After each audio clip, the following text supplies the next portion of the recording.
আরে তোর নিয়ে তো পড়ছি ঝামেলায় ঈদের পরের দিন তবে বেই তুমি আমার হাতে বসে আইছ কোনো ঘুরবে জানাকবো না কোনো ঘুরে আসি।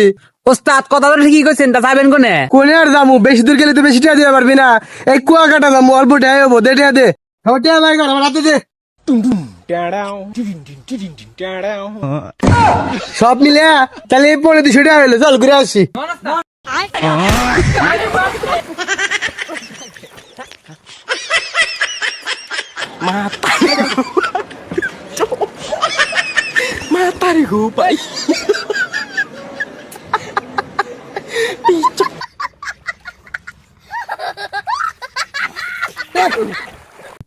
আহ কি শান্তি, অল্প টাকায় কুয়াকাটা এসে ঘুরতে, আহ কি বরফ সাথে মজা।